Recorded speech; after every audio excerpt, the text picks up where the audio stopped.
Hello everyone, welcome back to my channel. I hope you all are doing well. So as you can see कि आज हम लोग यहाँ पे जो टॉपिक पढ़ने जा रहे हैं that is the last lesson, आखिरी लेसन। अब ऐसा क्यों है, क्या है, तो इसके बारे में आपको ये पूरी स्टोरी अच्छे से सुननी पड़ेगी लास्ट तक, ठीक है। लिखने वाले राइटर कौन है? अल्फोंसे डॉडेट, ये इनका नेम है। अब जिनको नहीं पता कि ये कौन सी बुक का है, तो फ्लैमिंगो बुक का है ये, ठीक है। चैप्टर तो आपको पता होना चाहिए, फर्स्ट चैप्टर है। इसके दो पार्ट्स होने वाले हैं, क्योंकि एक पार्ट में अगर मैं इतना डिटेल में समझा दूंगी तो थोड़ा सा बोरिंग हो जाएगा, विच आई डोंट वांट। इसलिए इसके दो पार्ट्स रहने वाले हैं।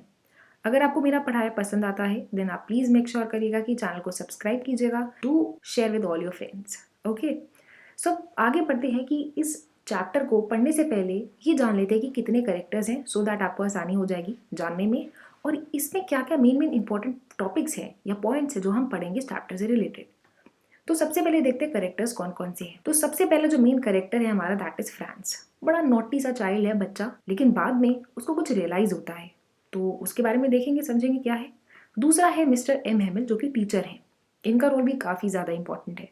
तो इन दोनों का जो करेक्टर स्केच होगा वो मैं एक अलग वीडियो में समझा दूंगी आप लोगों को, कैसे अगर लिखने को आ जाता है तो कैसे आपको आंसर करना चाहिए। वो आपको पूरा आंसर के साथ में एक वीडियो अपलोड कर दूंगी, that's a different scenario. Coming back to this one, और करेक्टर कौन कौन से हो जाएंगे, तो दो करेक्टर पे तो पूरी स्टोरी हो नहीं सकती है। तो यस, पीपल ऑफ एल्सेस, जहाँ पे लोग रहते थे ना, वहाँ के लोगों के ऊपर भी डिस्कशन थोड़ा बहुत करा गया, ज़्यादा डिटेल में नहीं है, तो अपने को कोई मतलब नहीं है। एक आध जो है करेक्टर के ऊपर मे भी क्वेश्चन आ जाए, नॉट श्योर, तो उस पर हम लोग डिस्कशन कर लेंगे। जहाँ जहाँ मुझे लगेगा इंपॉर्टेंट पॉइंट है मैं टिक करा दूंगी आप लोगों को। ओके, आगे बढ़ते हैं। मेजर टॉकिंग पॉइंट्स, यानी जब आप स्टोरी पढ़ रहे होगे ना, तो आपको यहाँ पे मेन जो हमें पढ़ना है स्टोरी के टाइम पे, सबसे पहला तो क्या है, रोल, कि एम एम एल का रोल स्टोरी में क्या है। भाई मैंने आप लोग को स्टार्टिंग में बोला था कि जो करेक्टर एम एम एल का है काफ़ी इंपॉर्टेंट है। वाई, उसका आंसर आपको स्टोरी पढ़ने पे ही समझ आएगा। इंपॉर्टेंस क्या है आखिरी लेसन, इस चैप्टर का नाम ही इसके ऊपर है, that is the last lesson. तो इंपॉर्टेंस क्या है लास्ट लेसन का, इसको जानेंगे। एक बच्चा जो फ्रांस, जो कि काफ़ी नॉटी था, उसका पर्सपेक्टिव कैसे और किस रिस्पेक्ट में चेंज हुआ है उसको जानेंगे। And awakening of consciousness, what sort of consciousness are we talking about, कैसे और क्या है उसको हम जानेंगे जब आप पूरी स्टोरी ध्यान से पढ़ो। तो यहाँ तक आपको समझ आ गया कि भाई करेक्टर कौन कौन से हैं, क्या क्या हम लोग डिस्कशन करने वाले पॉइंट्स के ऊपर। बिफोर प्रोसीडिंग जरा ये जान लेते हैं कि ये स्टोरी कब की लिखी गई है, क्योंकि यहाँ पे एक आध चीज़ हम लोग को थोड़ी अटपटी सी लग रही है कि यार लास्ट लेसन है, एल्सेस वर्ड यूज़ करा गया है। तो जो राइटर हैं अल्फोंसे डॉडेट, इन्होंने एक स्टोरी बताई है। ये जो स्टोरी है 1870 की लिखी हुई है, ठीक है। उस समय क्या था ना, फ्रांस को कैप्चर कर लिया गया था बिस्मार्क से, ठीक है। That was led by Prussian forces. तो जर्मनी जो है बेसिकली प्रूशिया, उन्होंने क्या करा, ऑक्यूपाई कर लिया दो डिस्ट्रिक्ट को, जिसमें से एल्सेस थी, जहाँ की जो लोग थे जिनके ऊपर हम आज स्टोरी पढ़ने वाले हैं, दूसरे थे लॉरेन, ठीक है। तो क्या हुआ, जर्मनी ने इनकी जगह को ऑक्यूपाई कर लिया एंड इम्पोज जर्मन लैंग्वेज। वो बोला गया कि आज से आप लोग जर्मन लैंग्वेज पढ़ोगे, हो तो आप लोग फ्रेंच पीपल, लेकिन आज से आप लोग जर्मन पढ़ोगे। तो क्या हुआ, यहाँ पे उस स्टोरी के बारे में डिस्कशन, उस पॉइंट पे डिस्कशन करने वाले हैं जहाँ पर ऑर्डर आ गया था कि अब से आप सब लोग अपनी लैंग्वेज को नहीं बोलोगे, यानी नेटिव लैंग्वेज को नहीं बोला जाएगा। तो ये स्टोरी उस पॉइंट के ऊपर लिखी गई है, ठीक है। तो ये सेटिंग है इस स्टोरी की, ठीक है। अब पढ़ते हैं, समझते हैं कि इस स्टोरी का इस ऑर्डर से क्या लिंक है, क्यों है, और ये लास्ट लेसन क्यों है। थोड़ा बहुत तो आइडिया लग ही गया है आप लोग को। तो लेट्स गेट स्टार्टेड। सो यहाँ पे स्टार्ट होती है कहानी फ्रांस से। तो फ्रांस बोलता है, I started for school very let that morning and was in great dread of scolding, especially because M. Hamill had said that he would question us on participles, and I did not know the first word about them. तो story कुछ इस तरह से शुरू होती है कि एक लड़का जो कि है बड़ा शैतान, अब उठा वो देर से, ठीक है, जैसे होता है ना स्कूल के टाइम पे हम लेट उठते हैं। अब वो लेट हो गया और उसको लगा यार कि अगर मैं स्कूल गया ना तो मुझे पता है मुझे डांट पड़ने वाली है। अब क्वेश्चन ये उठता है डांट क्यों पड़ेगी, स्कूल लेट आ रहा है इसलिए? नहीं, वो रीज़न बता रहा है। उसने कहा यार ये रीज़न नहीं है, रीज़न ये है कि जो MML है मुझसे क्वेश्चन पूछेंगे पार्टिसिपल्स के ऊपर, और मुझे तो एक शब्द नहीं आता, मैंने कुछ पढ़ा ही नहीं। For a moment I thought of running away. मैंने सोचा यार छोड़ो यार, स्कूल कौन जाएगा, अपना मस्ती करते हैं, घूमते हैं, spending the day out of doors. घर से तो कहेंगे भाई स्कूल जा रहे हैं, लेकिन स्कूल नहीं जाएंगे, घूमेंगे। It was so warm and bright, कितना अच्छा तो मौसम था, मजा आ रहा था देखने में। The birds were chirping at the edge of the woods. तो बर्ड्स की आवाज़ आ रही थी मुझे। Open field back of the sawmill the Prussian soldiers were drilling. तो देखो भाई, यहाँ पर प्रूशियन सोल्जर्स आ गए हैं। It was all much more tempting. मुझे ऐसा लग रहा था कि अट्रैक्ट करें ये सारी चीज़ें as compare to the rules for participles. भाई पढ़ने से तो अच्छा है ना घूमना फिरना, तो इससे अच्छा है स्कूल ना जाकर घूमते हैं। लेकिन but I had the strength to resist and hurried off to school. तो फ्रांस से सोचा यार कि ठीक है, नहीं आता है मुझे, बाहर जाने का मन भी कर रहा है, लेकिन छोड़ो यार, स्कूल चल लेते हैं। एक कॉन्शियसनेस होती है ना कि यार नहीं यार, गलत है, चले जाना चाहिए। तो ऐसा थॉट फ्रांस के अंदर आया और वो अब स्कूल जाने लगा और जल्दी जल्दी करने लगा, हरीड ऑफ टू स्कूल। तो अब देखते क्या होता है। अब फ्रांस को थी जल्दी, ठीक है, वो जल्दी जल्दी स्कूल जा रहा था क्योंकि वैसे ही वो लेट उठा था। So when I pass the town hall there was crowd in front of the bulletin board. तो भाई मैं जल्दी जल्दी निकल के जा रहा था, तो उसके रास्ते में एक टाउन हॉल पड़ा, वहां पे बुलेटिन बोर्ड लगा हुआ था। अब देखो ये पहले के टाइम की है, तो अब ऐसा तो था, न्यूज चैनल है, फोटो फोन है, स्मार्टफोन है कि आपको सब कुछ न्यूज आपके फोन में आ रही है, ऐसा नहीं था। तो वहां पे क्या होता था कि बुलेटिन बोर्ड्स लगे रहते थे बड़े बड़े। जो भी न्यूज होती थी, जो भी इंफॉर्मेशन होती थी सिटी के लोगों को बताने के लिए, वहां पे लगा दी जाती थी। तो हुआ क्या कि अब जब वो टाउन हॉल से गुजर के जा रहा था, उसने देखा यार यहाँ पे तो बहुत भीड़ लगी हुई है, ऐसा क्या हो गया है। और उसे पता था कि पिछले 2 सालों से यहाँ पर जो भी न्यूज़ लग रही थी वो सब बेकार न्यूज़ थी। तो उसे आइडिया तो था कि कुछ और गड़बड़ हुआ है। अब बैड न्यूज़ क्या क्या थी कि भाई हार गए बैटल, ड्राफ्ट हो गए, कोई ऑर्डर आया है कमांडिंग ऑफिसर का। तो फ्रांस सोचने लगा यार इतना सब तो बेकार हो रहा, और क्या खराब हो सकता है, what can be the matter now, क्या हो सकता है और। तो उसने सोचा विदाउट स्टॉपिंग, अब रुकने का भी टाइम नहीं था यार। देखो एक तो इंटरेस्ट भी आ रहा था कि क्या हो सकता है, दूसरा उसके दिमाग में ये चल रहा था कि यार जल्दी चलो, वैसे ही टेस्ट होने वाला है क्लास में और मैं लेट से भी हूँ, तो रुकने का चांस नहीं था। Then as I hurried by as fast as I could go, भाई मैं इतनी जल्दी जल्दी चल के जा रहा था, जितनी मेरे अंदर एनर्जी थी पूरी जान लगा के मैं चल रहा था। The blacksmith watcher, who was there with his apprentice reading the bulletin, called after me. Don't go so fast, bub. You'll get to your school in plenty of time. तो हुआ क्या कि भाई मैं जितनी जल्दी दौड़ सकता था उतनी जल्दी मैं दौड़ के स्कूल जाने की कोशिश कर रहा था। तो यहाँ पे सबसे पहले तो समझ लो, जहाँ पे अगर आपको वर्ड्स में जहाँ भी आपको एज और लाइक मिल जाए, समझ जाएगा ये पोएटिक डिवाइस है, दैट इज योर सिमिली। उसको पहचानने का 2 शब्द चाहिए होते हैं मुझे, एज एंड लाइक। पोएम में काम आएगा आप सबको, ठीक है। पोएटिक डिवाइस के ऊपर एक अलग वीडियो मैं बना दूंगी, हालांकि जब जैसे भी मुझे जो भी लगेगा इंपॉर्टेंट चीजें हैं apart from your literature grammar के रिस्पेक्ट में, वो मैं आपको बीच में बताती रहूंगी। तो यहाँ लिखा हुआ जो ब्लैकस्मिथ था, ब्लैकस्मिथ वाला की जो लोहार था, वॉचर उसका नाम है, नॉट वेरी इंपॉर्टेंट, नहीं ध्यान रखना है, वो भी वहां पे खड़ा हुआ था अपने अप्रेंटिस के साथ। अप्रेंटिस कौन होते हैं, जो काम सीखते हैं ना, जिनको काम नहीं आता है, नए नए लोग होते हैं, सिखाया जाता है काम, तो अप्रेंटिस था उसके साथ उसका लड़का, ठीक है। और ब्लैकस्मिथ वहाँ पे यानी लोहार खड़ा हुआ था और वो बुलेटिन पढ़ रहा था। और उसने मुझे देखा कि मैं इतनी तेज तेज दौड़ के जा रहा हूँ स्कूल के लिए, बैग था मेरे हाथ में और मैं इतनी तेज भाग रहा हूँ। तो उसने मुझसे बोला, अरे इतनी जल्दी भी क्या है तुम्हें, अरे तुम आराम से स्कूल जा सकते हो, तुम्हारे पास बहुत समय अब तो अब फ्रांस को लगा ये ऐसे क्यों बोल रहा है। I thought he was making fun of me, मुझे लग रहा था कि वो लोग मजाक उड़ा रहा है। अब फ्रांस को लेट हो रहा था तो उसने ज्यादा ध्यान नहीं दिया और वो चलने लगा एंड रीच। अब जैसे तैसे करके वो MML के गार्डन में पहुंचा, ठीक है, and was all out of breath, मतलब उसकी सांस इतनी ज़्यादा फूल रही थी, लेकिन वो रेस्ट नहीं कर सकता था क्योंकि अब वो क्लास तक पहुंचा ही नहीं है, लेट वैसे ही हो चुका है। सो यहाँ पे उसने सीन बताया कि यार मैं जब पहुंचा ना, वहाँ पे मुझे कुछ अटपटा सा लगा। अब क्या लगा देखते हैं। Usually when school begin there was great bustle. भाई स्कूल जैसे ही चालू होता तो कितनी आवाज़ें आती हैं, है ना।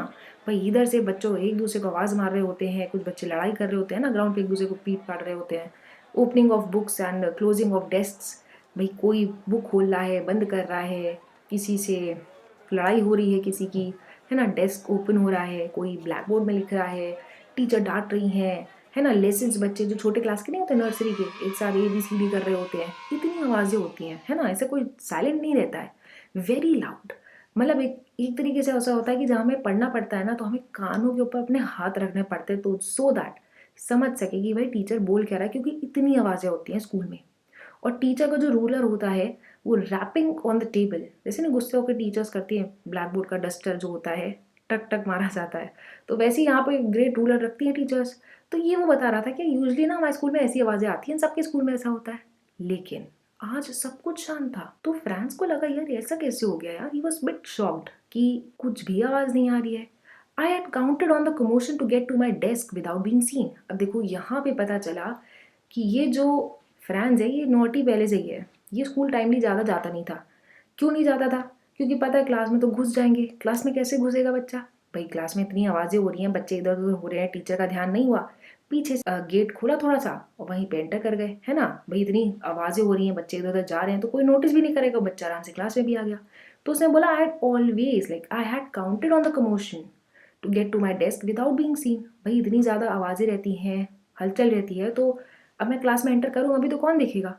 But of course that day everything had to be as quiet as Sunday morning. लेकिन उस दिन क्या था यार, सब कुछ शांत था, ऐसा लग रहा था संडे है। तो आप खुद सोचो कि कुछ तो गड़बड़ है यार। मतलब पहले तो टाउन हॉल की भीड़ क्यों थी पता नहीं, उसके बाद यहाँ पर जब वो आया तो जो एक नॉर्मल सिनेरियो होता है स्कूल का वो तो बिल्कुल भी नहीं था, ऑपोजिट था। यहाँ पे सब कुछ टोटली एकदम शांत स्टिल था, ऐसा लग रहा था संडे है, कोई स्कूल नहीं आया है। Through the window I saw my classmates already in their places. तो पहले तो एक पल लगा फ्रेंड्स को कि यार हो सकता है संडे मॉर्निंग है, मुझे लग रहा है मैं गलती से स्कूल आ गया हूँ। लेकिन उसने विंडो से झाँक कर देखा कि मेरे क्लासमेट्स बैठे हुए हैं अपनी जगह में। अच्छा, उसने ये भी देखा कि जो MML है वो क्लास में आगे पीछे चल के जा रहे हैं और उनके जो हाथ में रूलर है वो भी उन्होंने हाथ में पकड़ा हुआ है। सो अब फ्रेंड्स को चाहिए था थोड़ा करेज, है ना भाई, इतने सारे लोगों के बीच में इतना लेट जाना, और टीचर वैसे भी टेस्ट लेने वाला है, उनके हाथ में आयरन का रूलर है, तो अब क्या किया जाए। So I had to open the door and go in before everybody. तो अब मुझे दरवाज़ा खोल के सबके सामने जाना है, क्योंकि भीड़ तो है नहीं आज, कोई इतनी हलचल नहीं क्लास में कि में जाना है। यू कैन इमेजिन यार how I blushed and how frighten I was. मैं कितना ज़्यादा घबराया हुआ था, है ना भाई। आप खुद सोचो, आप भी लेट हो, सबके सामने बीच में जाना पड़े, बड़ा एम्बैरेसिंग सा हो जाता है। वैसे ही वो कह रहा है यार, इमेजिन करो मेरी सिचुएशन क्या थी। बट नथिंग हैपेंड, कुछ भी नहीं हुआ, टीचर ने कुछ कहा ही नहीं। मैं लेट आया था तब भी टीचर ने कुछ नहीं कहा।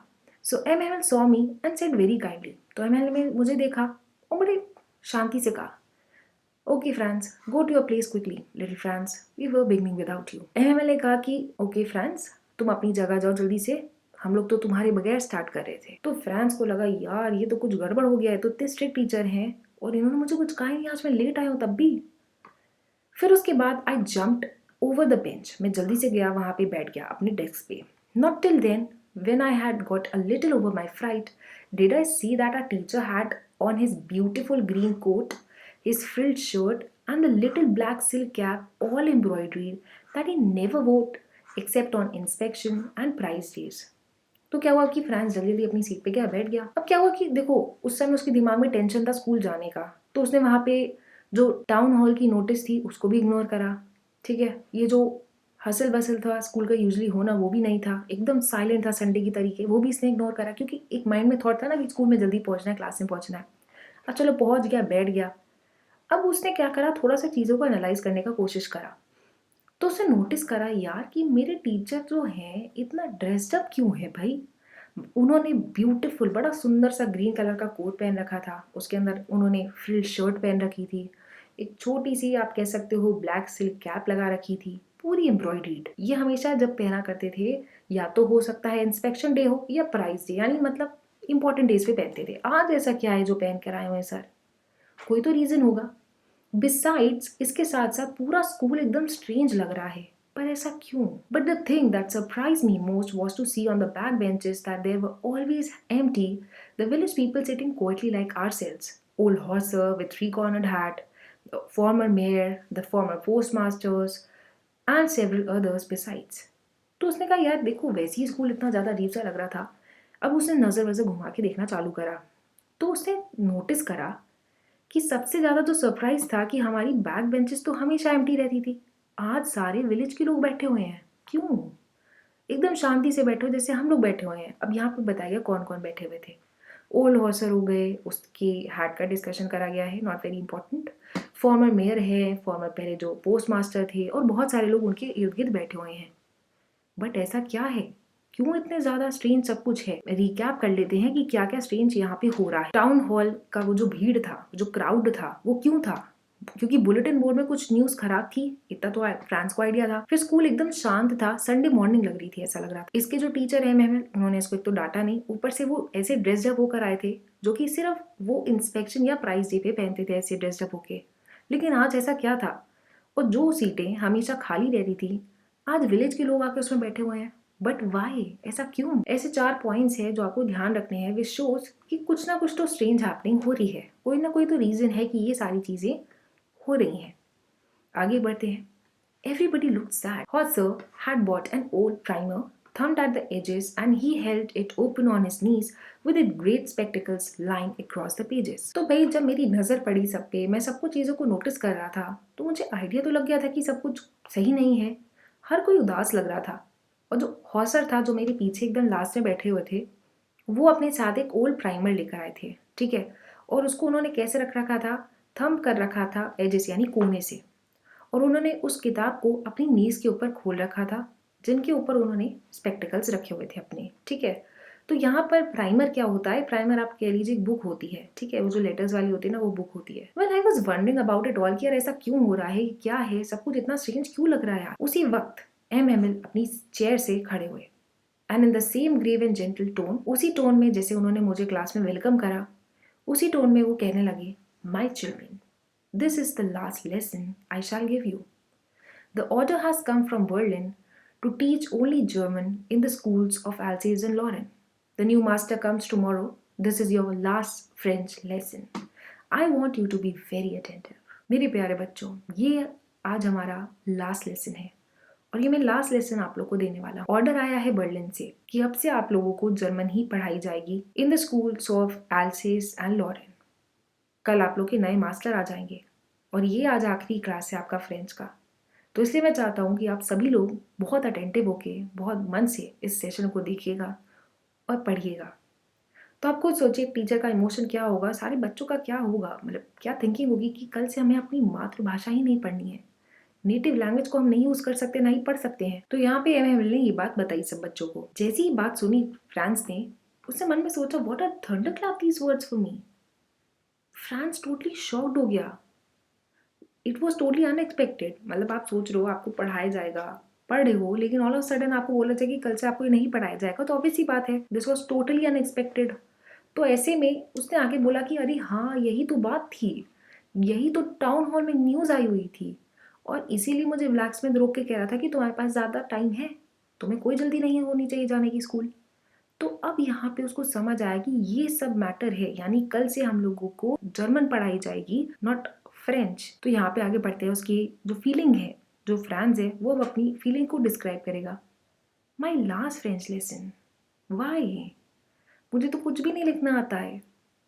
आई should never learn any more, मुझे कभी सीखने का मौका भी नहीं मिलेगा।